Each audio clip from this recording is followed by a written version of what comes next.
to meet you, right? As I was mentioning in my very first call, this is the way that I work with my clients face to face, so that you can always, first of all, understand who you're talking to. And of course, you obviously feel that connection so that you can talk to me directly. We can discuss things that you may have in your mind, or maybe you want to ask some questions and stuff. So what we're going to do today, just briefly to explain to you the plan for today. You with me? Yeah. So what we're going to do today, I'm going to just show you what the capital markets consist of, okay? Because obviously you need to know if you want to start, let's say, trading, you need to know what this trading consists of, what kind of assets now will be available for you for trading. And of course, in order for you to know how to make money, let's say, how to take advantage of that movements, okay? That's something that I will show you. And what I would like you to keep in mind is that as long as you're learning, all right, keep in mind that there's no stupid questions. So if you feel that there's something unclear, if you feel that you don't understand something, okay, or you want to clarify things, please do not hesitate just to stop me and say, Simeon, can you please clarify on this? Right? Even though I'm using a very simple language to deliver my knowledge anyway. But anyway, if you feel that there's something unclear, let me know so that I can actually just repeat it or maybe use another terminology to explain it better. Okay? All right. Wonderful. Great. So what we're going to do now, okay, I'm going to start by sharing my screen with you first. Okay? So I'm going to share my screen and then we're going to go together, right, on the capital markets. And I would like to show you, first of all, what the markets consist of. Now, can you see my screen? Yeah. Very good. Great. So now I'm just on the investing.com. It's one of the biggest financial websites with a lot of analytical data, but it's a very good place for you just to understand what the markets consist of. So when you go to the capital markets, let me ask you a question. If you understand what the capital market is in general, like what is it, let's say the capital market for you? How do you feel about it? Like, I even don't know what that means and how it works anyway. okay, well, look, to simplify for you, the capital market. All these numbers and everything is just nonsense for me. Okay, well, today the situation will change. Today you will definitely understand what the capital markets represent. Now, to simplify for you what the capital market is in general, just think about a normal market, okay, a normal supermarket. Okay, so, and there's, let's say, different supermarkets that you can go. I'm just giving you a very simple language. Now, what do I mean by different supermarkets? So, listen, if I'm going to show you here, you're going to see markets, right? And you see that the markets in general, let's say like the markets is the place where people buy and sell different assets. It's very simple. Do you understand that? That's what is the market, where people buy and sell. Now, that markets, okay, consist of different class of assets.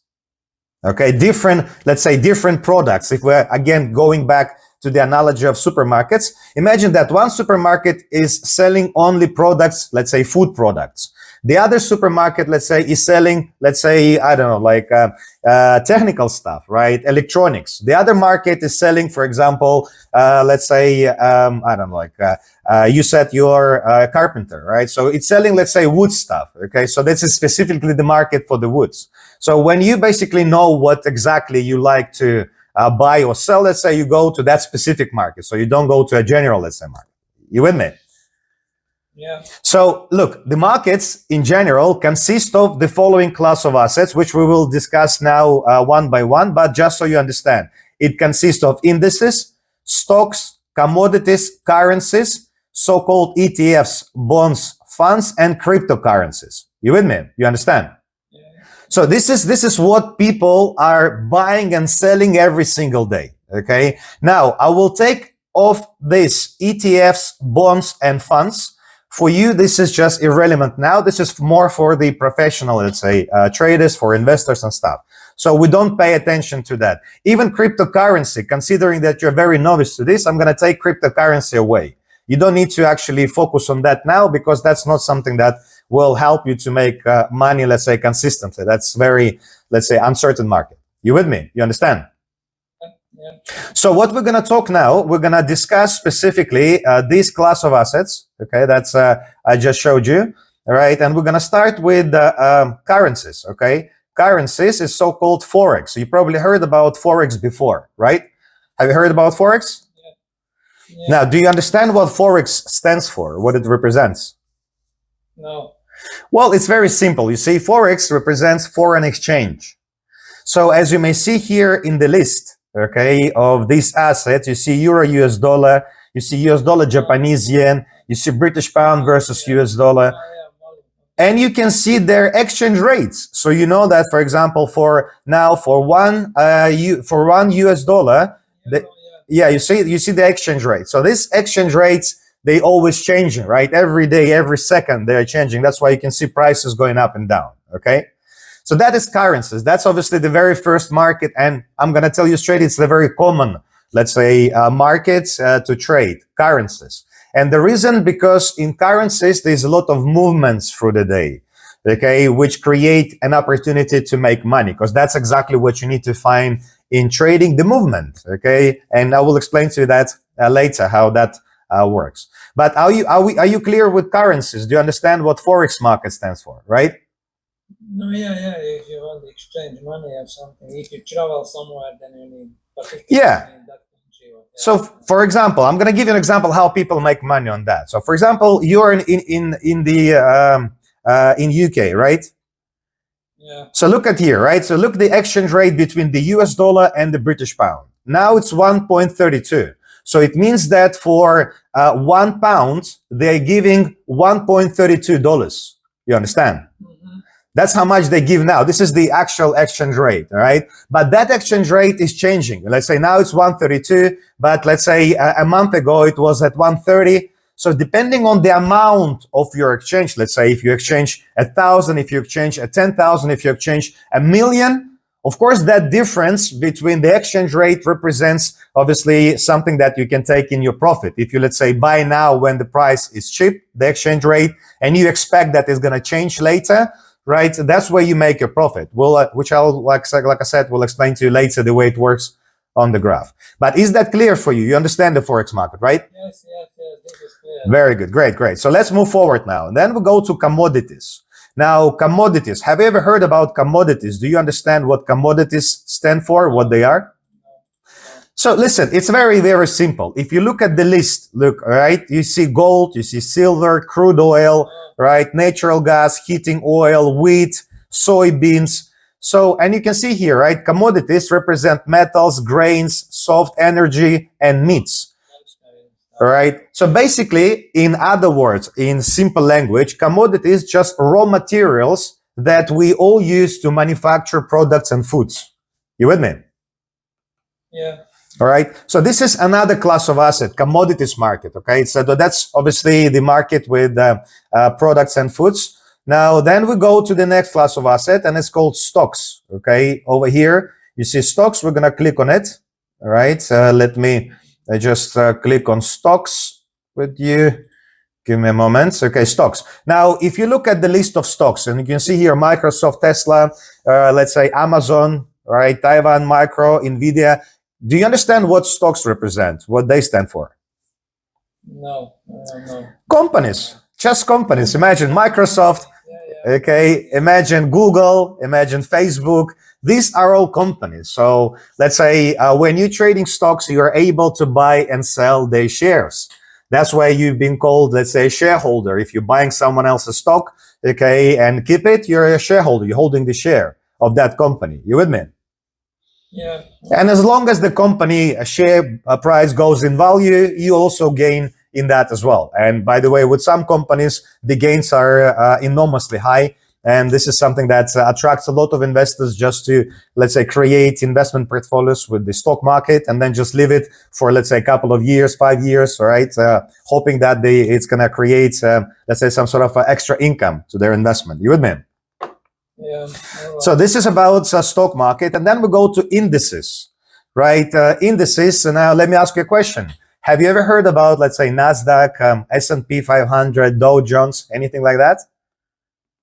Not really. I'm not focused on that things. It's fine. Listen, it's okay. But just so you understand what index is, we just discussed companies, right? We said that stocks are companies, correct?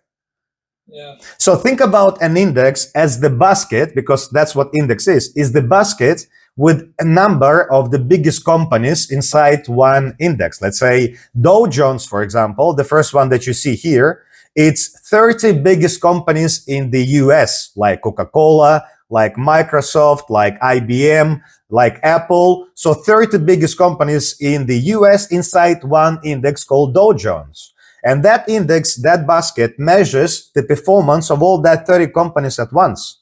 You understand? Yeah. Now, if we talk about S&P 500, that's 500 biggest companies in the US, okay, divided by different sectors. Let's say from the automotive sector, from the technical, from the banking sector, from the semiconductor sector, and so on. So 500 biggest companies in capitalization, of course, inside one basket. And that basket, like I said, measures the performance of all that companies at once. Now, how the index actually works, because it's like sort of a barometer of how the whole economy of the country is doing.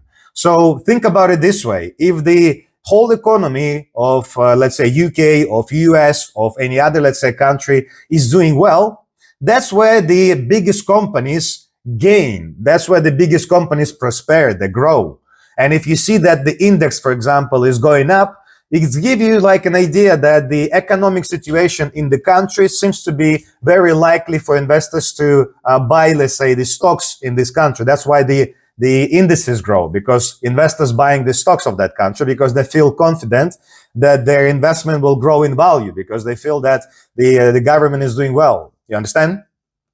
Yeah. All right. Okay, so these are the four, let's say, very common and the most used class of assets for trading. All right, like I said, ETF, bonds, funds, and cryptocurrencies we're not going to touch for now, okay, just not to overcomplicate things for you. Now, before we continue, and I'll show you how that actually works, how do you make money in trading, tell me if you understand now what the capital market now consists of. Do you understand it? No, yeah, what part is? What are interesting maybe how you can make money with, it's possible to make money with currency. Well, yes, I'll show you that shortly. I just wanted to make sure that we close this, let's say, part, and you don't have any questions regarding what kind of assets can basically are available now for you to trade. Should you have your trading account open? Is that all clear? Yeah, this Very good. Yeah. Great. So look, before we go, and I'll show you now my screen, and we're gonna go to a trading platform, I want you to remember one very important thing that majority of novice traders basically miss, and they don't even think about it.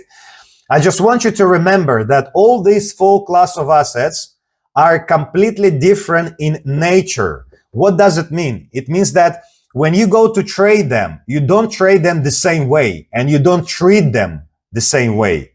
You understand? Yeah. Because they're all different in the way they move, and they're all different in the reasons that create the price movements on that assets.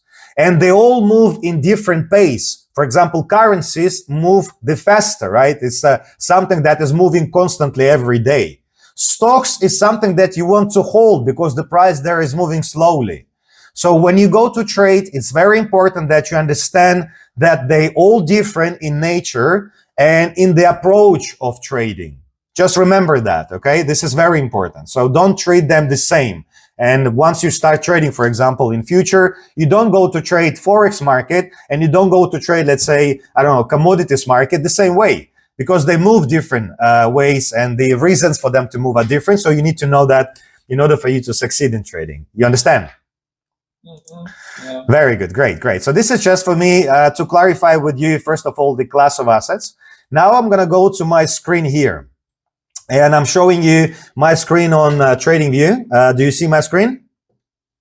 Yeah, you can see. Great. This is not understandable. Well, don't worry. Give it a couple of minutes and you will be almost an expert on that, okay? So first of all, I just want you to pay attention to the right side list of my screen. You see this is a list of a lot of different assets. You see some currencies, you see XAU USD, which is gold. You see Brent oil, US 100, which is, like I said before, was the index. So you see different class of asset. This is something that you're going to always see on your trading platform, and you will be able to add, let's say, the assets that you may want to follow the most. Let's say something that you like. Let's say, like you said, maybe currencies, maybe gold and stuff. So this is like your the access to the capital market, right? That's what you get once you get your trading account.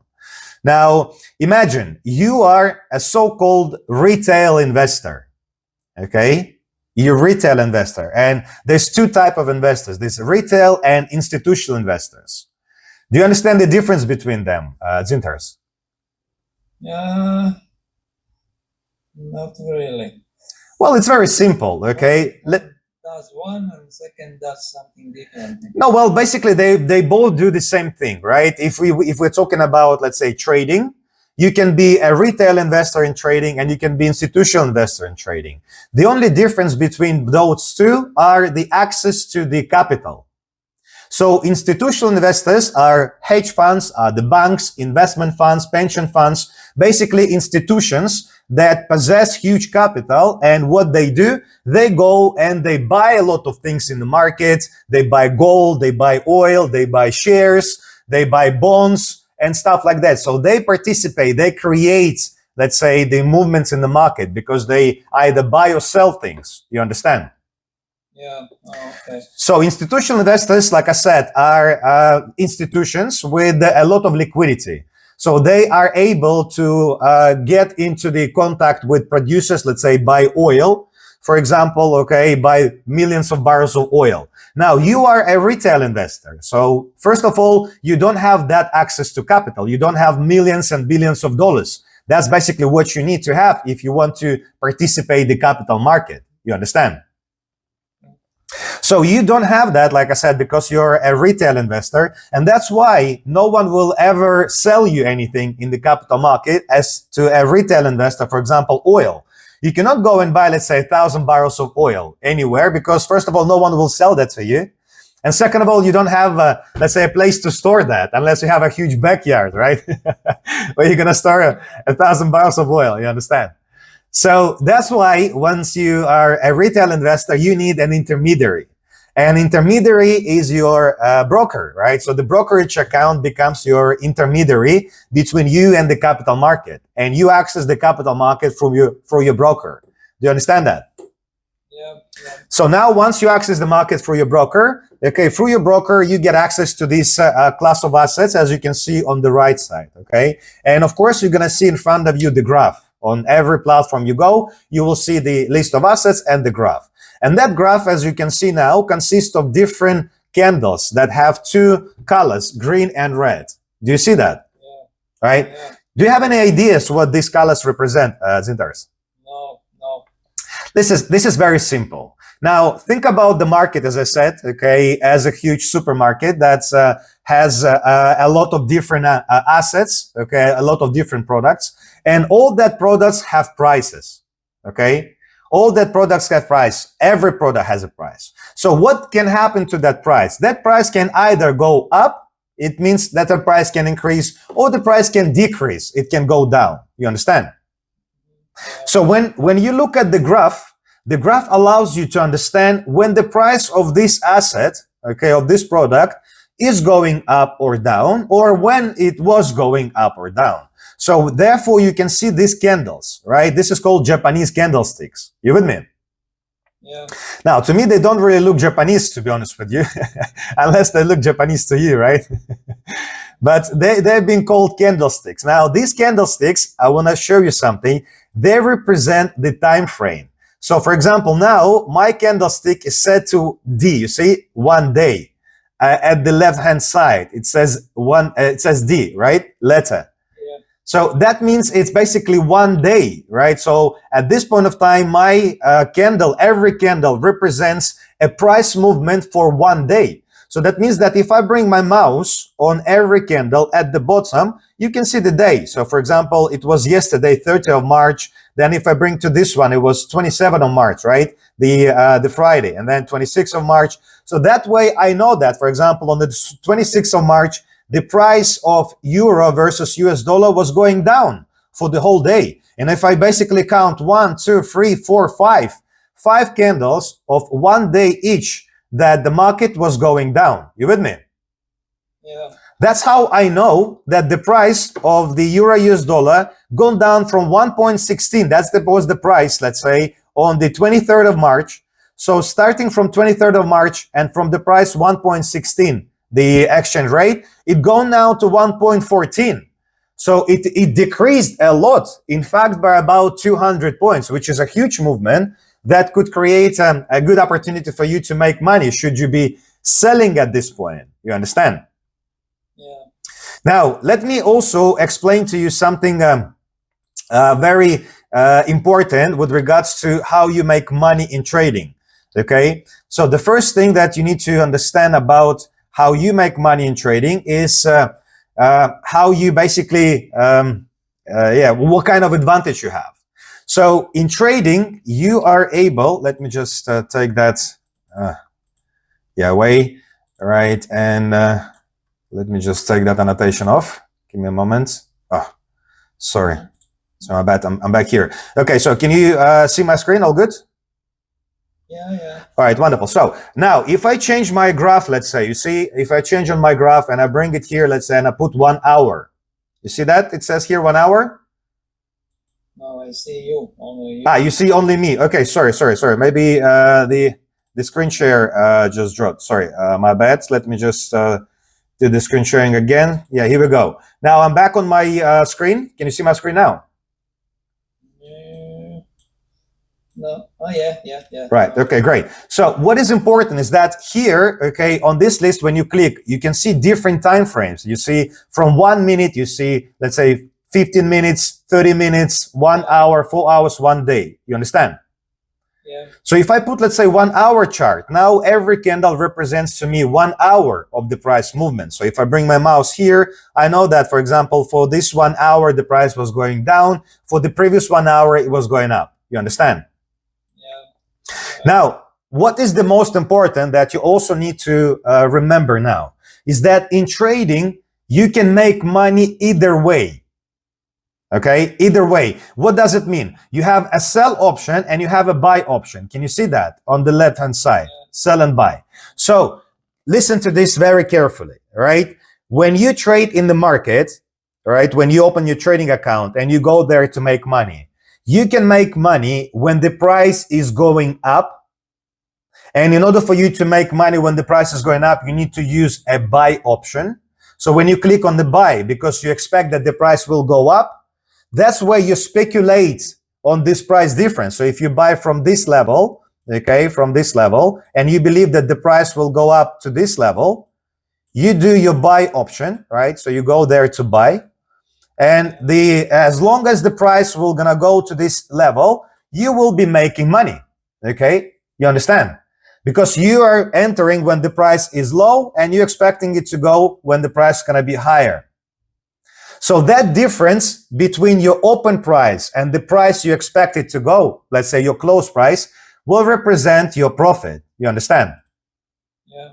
All right. Now, what is also the most important is for you to understand that you can also do the same way when you expect that the price will go down. So let's say that the price now, as you can see, is going down for a very long time. We can see that it's a long time going downward trend for many days. So if you expect that the price will continue to go lower, okay, what you need to do, you need to go and click on the sell option, right? So once you click on the sell option, you anticipate that the price will go down now. And you earn as well as you earn on the buy option because you're just simply speculating that the price will go lower. And as long as it's going lower, okay, from the price you're trading it now, let's say you're trading it now and the price going down. So as long as the price going down, you make money. You understand? Mm-hmm. So in order for you just to make this clear, the reason why you're able to sell even before you're buying something, okay, is because you're not in fact buying or selling anything. You're just speculating if the price will go up or down. Okay? Yeah. So for you, sell and buy, it's in fact, let's say, high and low. It's in fact, let's say, up and down, right? It's short and long. It's other ways that they call it. So you just simply need to select a direction. Either you're gonna go buy option or you're gonna go sell option. You understand? Yeah. So you see, by saying that, okay, in order for you to make money, as you may already understand, it's very simple. All you need is just to identify what direction the price will move, if it will move up or if it will move down. And by selecting only one out of two directions, that's where you either gonna make money if you selected the right direction, or you can lose some money, let's say, if the direction goes against you, right? If the trend goes against you, right? You understand that? Yeah. Now, so this is very important for you to understand, first of all, how you make money, all right, in trading. And I will show you that on one of the examples, okay, that's you mentioned last time. Remember last time we discussed, we had a conversation, you told me something about gold. You said that I might be interested maybe in trading some gold, remember? Yeah. So let me give you an example on what happened to gold lately, because gold had an amazing, let's say, last couple of months. Have you heard what's happened to gold, let's say, in a couple of months back? What was happening to it? There was a huge hype about gold. No. Okay, so what I'm going to do now, listen, this is the graph of gold. It's called XAU USD, as you can see here. I'm going to put it on one daily chart. So every candle will represent 1 day movement. Okay, and now I would like you to look at the graph the following way. Okay, and I would like you to look at, let's say, beginning of January. So beginning of November. So December 29. Let's look here. Okay, you can see the graph of gold. Okay, starting from August 2025. Okay, let me put it like this so that you can see it more clearly. Right, I'm gonna put it over here. Right, you see it says August 2025. Right, 25th of August. That's where the gold started to go higher with a huge upward trend. But if you look at the right side, the price of gold was $3,396 per 1 troy ounce. Can you see that? It's showing you on the right side. So imagine from August 2025, the gold started to go crazy up. Okay, look at every day. This is daily chart.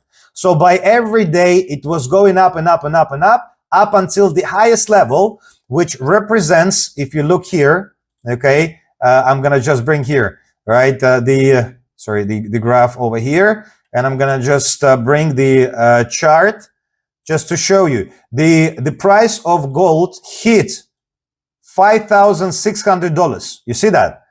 So that happened, I'll show you now. As you can see, that happened on the 29th of January, 2026. So basically, in the beginning of February, the price of gold hit historically high level of $5,578 per troy ounce. That's how much it gone up. You with me? Yeah. Since then, it dropped down, okay, because in the market, they say whatever goes up a lot has to go down, because a lot of people made a lot of money with gold. And that's why you can see 1, 2, 3 days in a row after it hit 5,600, gold was going down. This was so-called profit taking. It was a lot of sell-off, okay, because people were taking a lot of profits after it reached the, let's say, that historical level. You understand what I mean? Yeah. But as you can see, on every occasion when the price goes to a higher level and hits the record high, it always drops. Okay, it always drops because the profit is being taken, and then the gold basically gone back to the highest level. Is that clear? Yeah. So now the gold gone down because of the tensions in Middle East. You're probably aware about the war in Iran and what's going on. So the price of oil skyrocketed, and you probably also noticed that on the petrol station. Did you notice that the price has gone up a lot, right? So investors started to sell some gold because the price of oil increased. In fact, today you see oil price is at $110 per barrel, right? And you can see, by the way, how oil started from the February, basically from the end of February. That's why the oil from $73, it has gone to 120, right? Imagine just from the beginning of the conflict, that's how oil gone up day by day. So what I'm trying to explain to you here, and I'm going to go back to the example of gold. So gold gone down, and for the last 1, 2, 3, 4, 5, 6, 7 days, right, it's already turning back to go higher. So a lot of gold was sold in order for investors to buy some oil, which gone up in value. This is the reason why the gold basically gone down for now.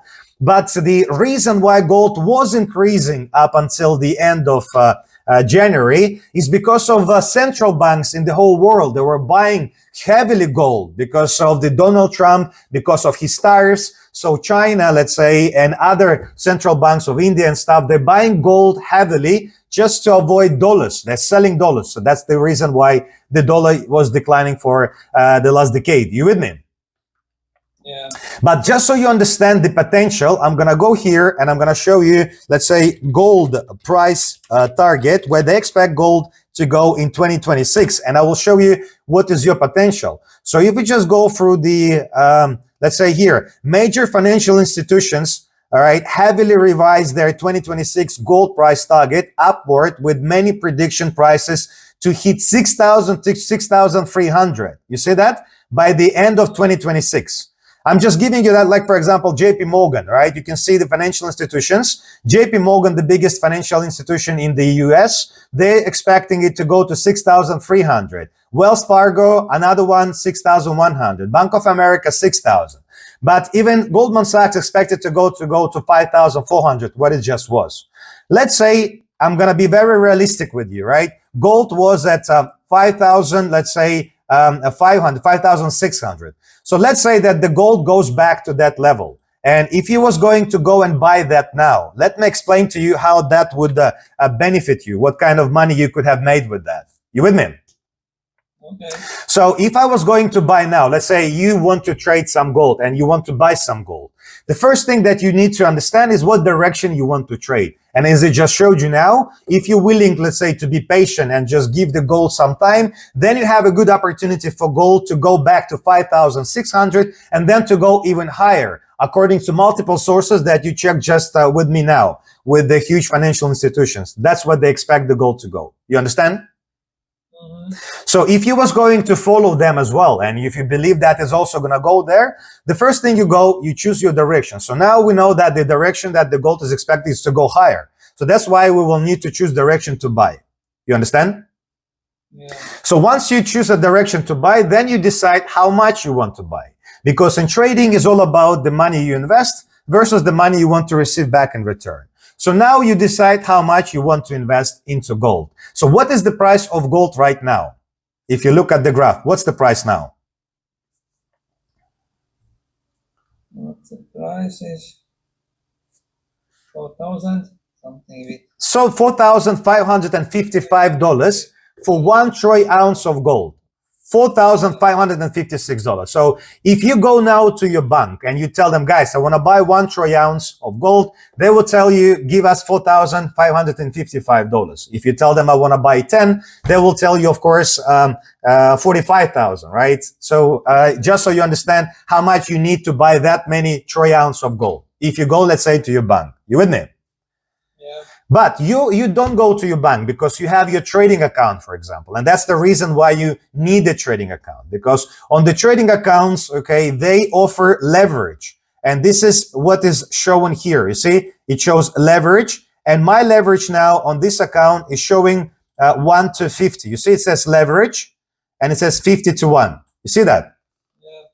So leverage is exactly what is your most, let's say, the biggest benefit that you get once you open your trading account with the broker, because leverage allows you to have a bigger buying power of your capital. So for example, now with leverage of 1 to 50, it means that you need 50 times less than the price of actual, let's say, gold, right? Of the price of gold in order for you to trade it. And that's why you see here, okay, 1 troy ounce, you see units. You see that here, it says units 1. So units is 1 troy ounce of gold, okay? And then over here on the right side, you see $91, right? Can you see that? $91. So $91 is how much you need in order for you to be able to buy 1 troy ounce. So you don't need 4,500. You need only $91 now because of your leverage. Because if you take, let's say, 4,500, okay? If you take that and you divide that, for example, I'm going to put it on the calculator so you can understand that. 4,556 divided right, by your leverage, which is 50, as I showed you now, it's going to give you 91.12, exactly how much is showing you here. This is so-called required margin. That's how much you need in order for you to be able to buy that much. You understand? Yeah. So that allows you, like I said, to buy something expensive with less money. So imagine now it allows you to go maybe to trade even, I don't know, maybe 100 troy ounce. So for example, if you trade 100 troy ounce, you need only $9,000. If you was going to trade 100 troy ounce without leverage, 100 multiply by 4,555, okay, that would be almost $500,000. That's how much you would need in order for you to be able to buy that much with your bank, for example. Almost $500,000 for 100 troy ounce. You with me? But with your broker, for example, you would need only $9,000. And let me show you your potential. So look at here. If you believe that the gold is going to go to, let's say, $5,600, exactly the price where it was, okay? You see, take profit. It allows you to calculate your profit. And then I want you to pay attention to this box here. It shows you reward, okay? It shows you reward, and it shows you $104,000. Okay, and it represents 7,900%. This is your potential reward. That's how much you expect to make. If you invest $9,000 in gold and leave it there, for example, until the price at least goes to the price where it already was. But the price is expected to go even higher, as you could notice. But let's say the price is going to go back like it always does. Every single time it hits a record high, it goes down because of the profit taking, but then it goes back to the record high before it goes to the next record. Do you understand? Yeah. So if you believe that it's going to go to that level, for example, okay, your potential is to make $103,000, investing only, let's say, $10,000 into it. That's kind of potential that you get in your trading account, should you have one. You with me? Yeah. Of course, I'm giving you that as an example. This could be not 100 troy ounce. This could be, for example, just 10, right? If you invest 10, that's going to be $900, right? But your potential now is to make $10,000. You understand? 10,396. So of course, it depends on how much you want to invest, okay? And versus how much you want to get back in return. If you don't want to wait until gold goes to 5,600 and you want it, let's say, to go to, I don't know, like just 5,000, right? So you believe it's going to go to 5,000 first. So then if you invest, let's say 900, then your potential profit is to make 4,300. So it's still about 335% return on your investment. That's where you understand your returns as an investor, because you invest that much and you calculate your return on investment, right? ROI. You with me? Yeah. So this is how you make money in trading, right? So you just simply select a right direction and then you set up. Let's say if I was going to buy gold now, all I need just to click on buy and leave it. And my trade will close automatically once the price gonna go and reach that level, right? And I'm gonna make that money without even doing anything, because the trade will run on the autopilot. By the way, we just have 1 minute left and our Zoom session will be ending, okay? Now, what I wanted to discuss with you quickly, can we just reconnect again so that I can finish with you quickly? Maybe we need